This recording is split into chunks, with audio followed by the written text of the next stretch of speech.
And welcome back to the channel, everybody. Extraterrestrial University, the ETU crew with you. Today we're stepping out of the ring and into the Twilight Zone. What does that mean? Well, we're talking about a man who stands nearly 7 feet tall, a former professional wrestler, NWA world champion, and a guy who was not afraid of anything until something followed him home. And Crooks, can you tell us a little bit about what this thing is that may have followed him home?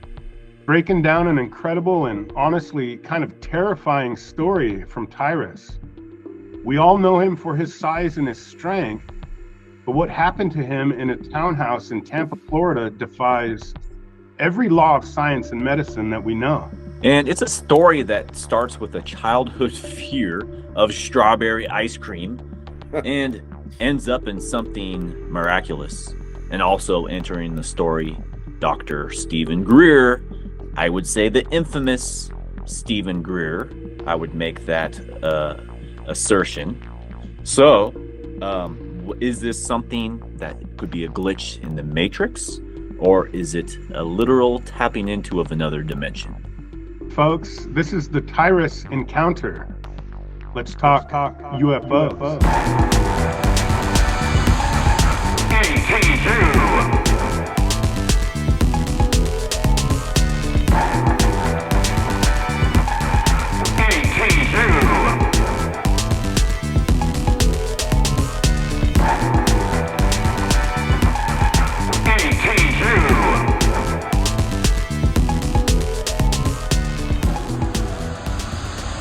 All right, so today we're diving into the wild story from pro wrestler Tyrus. And to really understand it, you have to go back to when he was 12 years old. So now he's watching a TV special where a guy with a hidden identity is talking about aliens. And then one detail that sticks with Tyrus is the guy claiming that the aliens' favorite snack is strawberry ice cream. What I never forgot is I think he said their favorite food or snack was strawberry ice cream or something like that. Oh, I remember that. Now, this may sound funny, but it completely spooked him. Startled him to the point to where he was sleeping under his bed, terrified of the streetlights outside. Fast forward years later, Tyrus is a big star in the WWE. He's been around the block in various promotions, and then he's in the middle of a brutal feud with the Big Show, also known as the Giant over in WCW. During a match, the stunt goes wrong. Big Show swings an announcing desk at him, misses the mark, and catches Tyrus right in the back, the lower back to be specific. I had a big feud with Big Show, and we did something never done on TV before. He used the announce desk table to hit me with it. And yeah, Nice. and when he did, it missed the mark. Nobody's fault. We were in the heat of the battle, and it was supposed to hit me up on my shoulders, and it hit me in my lower back, right above my tailbone, which is, as a doctor, you know, is not a good place for blunt force trauma, right? Right. And then that leads to what is a devastating injury. But Crooks, if you could break it down further and kind of tell us what happened next. Sure, this wasn't just a typical stinger that one of these wrestlers might encounter. This was a devastating injury. Tyrus, you know, being a giant, he stands about 6'7", but the pain in his back was so bad and his sciatic nerve was affected. He was kind of left hunched over. He barely standing 6'2". His back was in real bad shape. He went from being able to bench press, 500 pounds down to, just barely over 220. He mentioned the doctors. Himself, basically. Huh? Just a shell of himself. Yeah. He mentioned the doctors had some plans to try to help alleviate the pain that he was in. They were talking about drilling a hole in his back to relieve some of the pressure from the swelling. He's dealing with severe depression, watching his career kind of slip right through his fingers. Could be a terrifying moment for a professional wrestler, a performer like that to be, crippled now. But anyway, one night he returns back to his townhouse. He mentioned was in Tampa, Florida, I believe. He said it was about 1 or 2 in the morning. He'd been out, probably had a couple beers with some friends. He got out of his truck and he's approaching his townhouse, and he gets hit with this terrifying feeling that he's being watched. I believe he's looking at the roof of the house. He doesn't exactly indicate that he saw anything, but he just had this fight or flight kind of idea in his mind. He felt like he was being watched. I just was looking at the top, for some reason, the top of the house. And I was staring there almost like a fight or flight moment for me. And I couldn't understand why my hair was up in my arms. I was like literally anticipating like I felt like I was being watched. He tells himself he's just tripping, it's probably nothing. And he manages to get in the house and he tries to go to bed for the evening. So one of the interesting details that I feel like comes out of this story to start with is that Tyrus remembered the alien liking strawberry ice cream, which is kind of a random detail that would stick with him. But do you feel that makes the story more authentic, or is that just a kid's wild imagination that detail would stand out to him? Because that is an interesting one. That's a tough question for me. I don't know if it gives or takes anything away from it. I know that sometimes during moments of stress, though, you can really tune in and focus on kind of the weird and random things that are going on around you. That would be a one I think that could possibly bring you back in. You talk about grounding moments, especially where anxiety is. Like, for example, when someone is anxious, they talk about grounding techniques where you go and you look around the room and name 5 things that you see, name 5 things that you hear, name 5 things that you smell. And if you could ground that to something that you see and something that you have a familiar taste with, that could bring you back into reality in theory. So, I mean, it's an interesting one to ponder. There's a whole bunch of details that really jump out in this story. So we'll tackle it bit by bit. Yeah, you said that stemmed from when he was a child. That was a detail he remembered from, was it a movie or a show that he was watching? Yeah. So I guess a detail like strawberry ice cream, that'd probably stick with a kid, like for sure. They could relate to that. But I mean, who knows if a strawberry ice cream is actually the preferred flavor, for an alien, but I could see a kid remembering that detail and, not letting go of it. Man, so strawberry ice cream onto the story. Where does that lead us, Tone? Yeah, so Tyrus is basically tripping out. But as soon as he lays down, he slips into some sort of out-of-body state. I guess he would call it a dream, but he said it felt entirely real in a way. In the dream, he's lying on a table, and this matches up really weird with the Travis Walton story. There's some sort of invisible film that's covering him, suffocating him like a plastic bag. And the next thing I know, I'm on a table, and there's this film that's trying to hold, and I'm using my strength, and I keep pushing everything off me, and it's like, and I bench about 500 pounds. I'm a big, strong dude, and I'm physically pushing this stuff, and there's all I could really see was eyes. And he is just full-blown panic mode. And then, he's a big, strong guy, like he pointed out, and he's able to push this off of him. And through the panic, he can see the classic big reflective eyes of the typical grays. And then a hand touches his shoulder. Next, he gets a message coming through telepathically. We're not going to hurt you. We want to help. You're safe. So Tyrus explains that when he finally understood that, he wasn't going to be harmed by this alien, he relaxes. And all that suffocating feeling that he was experiencing just kind of disappeared. His hands, he feels the hand of the alien kind of moving over his body, kind of feeling around by his abdomen. And I think he described the table kind of began to shift over. So the alien had, access. He could touch his back. And I guess he was rubbing around near his lower back where the injury had taken place. But after a few minutes, Tyrus used all his strength and his power to power out of the paralysis. Now, when I woke up, I was in my bed, but it was like somebody dumped 50 gallons of water. It was the most sweat I had ever had. And I woke up screaming like I was in the middle of a fight, like a yell. And I said, wow, I had the craziest dream last night. It felt so real. Instantly, he woke up in his bedroom, in his bed, but he's screaming like he'd just been in a fight, and he's completely drenched in sweat. Could you imagine what 50 gallons of sweat would look like on a mattress? But that's what the scene he was kind of describing. He just seemingly wrote it off as just a crazy, intense dream.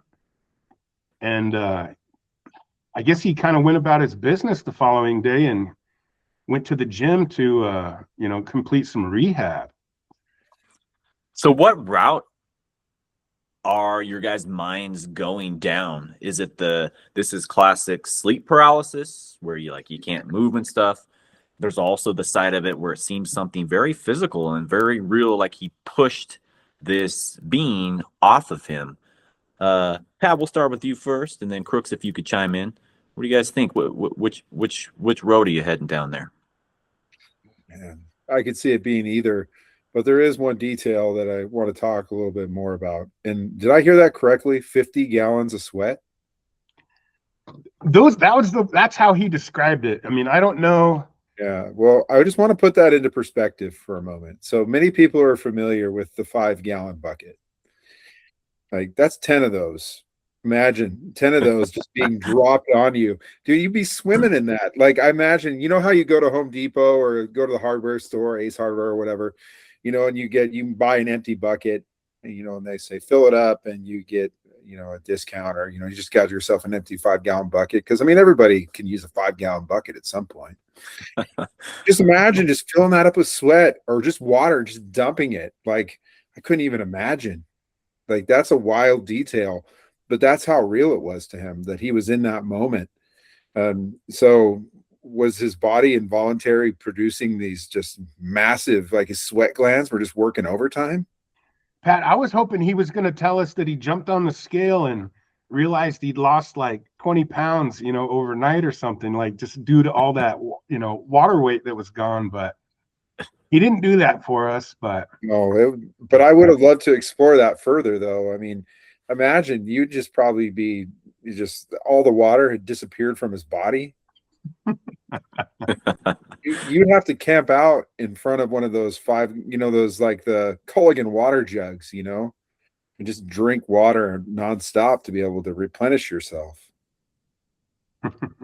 Yeah, that's a wild scenario, of course. It's funny, that's the part out of all the details that have popped up here, that's the one that I found the most interesting, but we can pick and choose a bunch of them. So let's keep going down the rabbit hole. Where does that lead us next? Yeah, so we're in dreamland, and then we're coming back to reality. So Pat, back to the storyline here. Let's get back into it. All right. Well, we'll keep on moving towards it. So we're kind of exploring the ideas of sleep paralysis versus abduction, kind of thinking about those things. But where we head next is it goes from a crazy dream to completely unexplainable. Tyrus walks into the gym and immediately smacks his head on a door frame. Painful, right? He hasn't done this in months because he's been walking around hunched over. Earlier, Crooks, you referenced that, he was close to 7 feet tall, about 6'7", but had lost about 5 inches because he was constantly hunched over. And upon hitting his head, he realizes he's in zero pain. I was just weird. I think everyone else was deadlifting and we started, and then he was like, let's put another on. Let's put another. It was almost like Unbreakable. Like, right. Where I went from being hurt to I PR'd that month. I PR'd everything. And then they start lifting and working out again. And he's able to add more and more weight. I mean, he went from benching close to 500 to doing about half of that. And then he hits personal records, PRs on everything that month. The massive swelling in his back has gone away, completely gone. And his trainer is kind of, really looking at this, kind of a real analytical guy here. He references him as an emotionless Spock type guy. So for those who are Star Trek fans, imagine Spock. There's no emotion to this. And he's baffled, cannot medically explain the transformation. And then he ends up talking to his trainer, and as it kind of continues tone, and kind of talk about what happens next as they kind of start talking about the dream. Yeah, so he initiates this conversation with his Spock-like trainer, like you said. I like Pat. this Spock-like. Yeah, I like this. It's a good analogy because It's a great analogy. And for people that are familiar with Spock, we're of a generation that we had a chance to experience the original Star Trek, The Next Generation. And of course, there's multiple of them now. But continuing on with the whole Spock-like character. Yeah, I mean, we all know those people, you know. It takes all types of people to make the world go round. He just goes for it, though. He says, like, either last night I had a crazy dream or I was healed by aliens and they fixed me. Either way, he's like, it added basically 5 years to his wrestling career. And this is when Dr. Stephen Greer jumps in the conversation. And I mean, you would love or hate the guy or somewhere in between. I'll talk about Dr. Greer some other time. I need to build some trust with the guy. But he goes into a story of in his movie CE5 where he takes folks into the desert.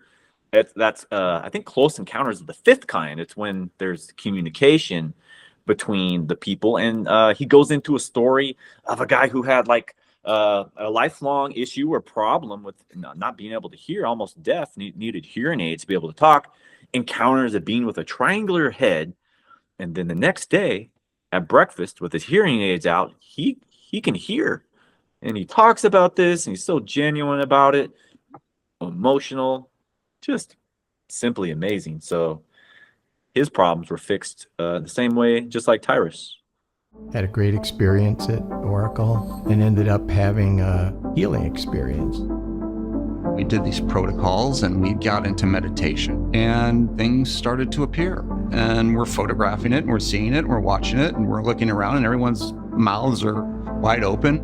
A lot of times these craft, they pop in and out so fast that to try and capture them on a telephoto lens is next to impossible. While in deep meditation, they heard a being walking behind them, phasing in and out of 3D spacetime.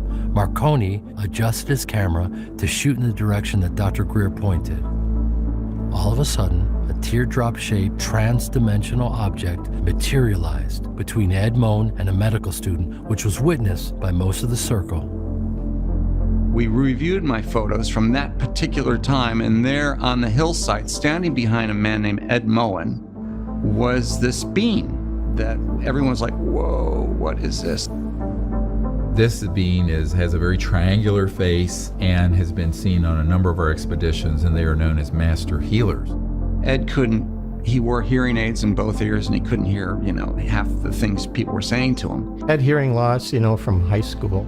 I would avoid parties and social settings where lots of people would gather together because it was uncomfortable not to be able to hear. Got to my room and I felt this draw to go back out there. So I got up and walked out and I saw this red light out in the middle of the desert about 300 feet away or so. I connected with it right away. I could feel it. I knew that it was aware of me and that it was indeed the thing that was calling me. So I invited it to come and hang out. At one point, Daniel heard me talking to this red orb and he couldn't believe it either. He went and got his camera and took a short video clip of this red orb. He said that for the next 45 minutes he had a communication with them, and at the end of the conversation he said, "Do you think you can do something about my hearing?" Got some sleep, and when I woke up, I went out to breakfast with some of the people in the group. I had hearing aids and they weren't with me at breakfast, and it was a very emotional event for me to discover that I could hear everything everyone was saying at the table, and not only at my table, but at tables away from me. and I haven't worn my hearing aids since. I had a hard time finding them to bring them here. They do a very good job, but not as good as the ETs did. It's changed my life, you know, it really has, and that's the part that gets me. I didn't know this happened to him until I saw him the next day on the hammock. And he was just relating the story, and he was crying like a baby. And just to watch the emotion coming out of him was very moving, and he's had perfect hearing since then. My takeaway from the event and from my experience with the ETs is that they've been in my life a long time, and I just didn't know it. It's such a beautiful world waiting for us. I wonder if they're from the same species, like the same kind of alien, because the stories do sound similar, the same kind of healing process that took place. Maybe there are other different types of aliens that they can do different things, and maybe there's two different species that could do the same thing. I don't know. But that is an interesting one to think, that his hearing, and from a guy that had, you know, substantial hearing impairments since when he was a child in elementary school, to go to be able to hear 100%. That's really interesting. And so it sounds like he had some heavy duty hearing aids that allowed him to be able to hear, but still not at 100%. So I imagine if you have not great vision and then all of a sudden you can see perfectly. Like, it's a fascinating thing to think of, especially with Tyrus. I mean, he was in bad shape, and then overnight he's just miraculously healed. Oh man, it's a fascinating stories to think about. Excellent points, Pat. I mean, beyond fascinating. Crooks, your thoughts? I'm just wondering, like, does that Stephen Greer, I don't want to bring him up too much, but it's almost like he could summon these ETs, you know, to come visit people. Like, is he charging these people? He talked about taking like 30 people out into the desert for this group meditation thing to kind of summon an ET to their presence. Is that some kind of extraterrestrial tourism that we need to know about? I mean, I don't want to speak without knowing a whole lot about the situation and what he's got going on. I think the overall consensus with most folks is that, when you get into this field and maybe you have some high moments and some limelight, you don't want that to stop. And so sometimes, even though there's truth or true things that happen, sometimes people eventually start doing things that aren't necessarily true or happened. But then they're like, I don't know, everything else, all the other witnesses in that situation, or what happened out in the desert there, seemed pretty genuine to me, though. So I hate to throw the baby out with the bathwater, I guess, with Dr. Greer. Yeah, David Marconi, was his name David? His last name was Marconi. He seemed to be pretty genuine. He was one of the people who was being interviewed, and he's just been a screenwriter. He wrote the screenplay for that. Was it Enemy of the State? They had Will Smith and Gene Hackman in it. Like, that was I enjoyed that movie. And so it sounds like, he's had some Hollywood success as a screenwriter, and he was on there and he came across as genuine to me. So yeah, that's what's interesting about that. We've had a chance to, over the course of ETU, to explore a number of encounters, and there's a real genuine aspect to all of them. It's hard for me. Let me ask you this: out of all the ones we have explored so far, which of those encounters feels to be the most genuine? We've talked about, and I think we kind of gravitate towards these encounters where there's many witnesses that all kind of share the same story. It seems that those encounters seem more believable when there's, maybe when we went to visit our friends down in Australia for that case with that school. I mean, that was real believable when there was hundreds of elementary kids all telling the same story. Stories like that are pretty exciting when, there's a consensus on what happened. Yeah, Westall for me is probably one of the most convincing.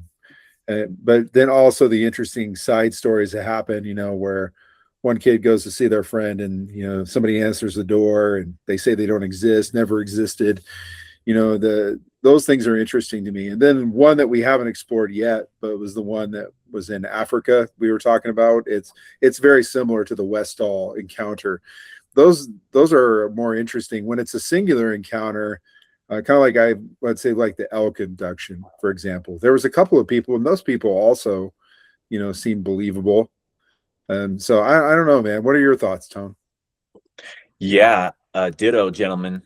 With just the amount of people that came forward, the way that they presented themselves, and the corroboration of teachers and the military, and you guys dug really deep on that one. That's when I got my socks blown off by how deep you guys were getting into the topic of just the strange story of the girl who all of a sudden their family was just AWOL and gone. Yeah, supposedly never existed. The level of information suppression was just off the charts, and you could tell they were doing their best from a multi-prong approach across the board to try to quell any type of information popping up about that event. It was a full-scale cover-up from my perspective, and so I thought that was interesting, with Westall. But that kind of seems to be a theme, this idea, this full-scale cover-up. Phoenix Lights, when you go there, and the flares, there's always something, right, that they're trying to throw into the mix to be able to throw people off the scent or throw people off of what's going on. So, man, it's interesting. I think I'm drawn to the sheer amount of people that witness something, because it's harder to say that it didn't happen. We've done, it feels like so many episodes to me. I was like, I forgot about Phoenix Lights for a second. I'm like, we're on 14, right? Are we on 14 lessons? That's a good question. Man, it seems like we've been doing this a lot longer than what we really have. We've been at this for a couple of months, right? Is that correct? December something. So yeah, we've been at it for a while now.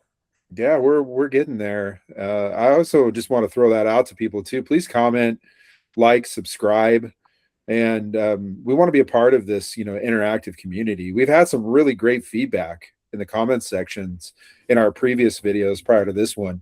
So I just want to keep encouraging people to watch and tell your friends about it that are like-minded in this effort, and we'll just keep rolling forward. But we're learning a lot, as we keep going. Yep. Shout out to Tone for making the shorts happen. We're getting those rocking and rolling. So those are cool too. The ETU crew is evolving all the time. So there you have it, folks. Tyrus goes from being a hunched over guy in a state of depression to hitting all of his weightlifting PRs in 1 month. Was it a dream? Was it a real encounter with a black-eyed being and some sort of silver film over his body that healed him somehow? We'll see. It's easy to call it crazy, but do you agree with the results? That's the question. The swelling was gone. The pain was gone.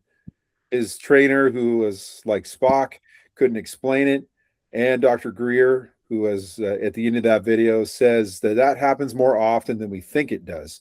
Well, guys, whether you're a skeptic or a believer, you cannot deny that the universe is a lot weirder or stranger than we can imagine. If a 300-pound plus powerhouse like Tyrus can be left helpless and injured and healed by something he couldn't see, what does that mean for the rest of us? Think about this. He's a big boy, 6'7", 300 pounds. I mean, that's a big guy. So folks, leave a comment below. Was this a psychological encounter or a real encounter? Don't forget to like and subscribe, and we'll dive into it next time. Well, all right, Tone, Crooks, we'll see you on the next one. As always, we appreciate the faithful ETU crew, Extraterrestrial University, in the house. Have a good one, everybody, and we'll keep some strawberry ice cream in the freezer just in case. ETU.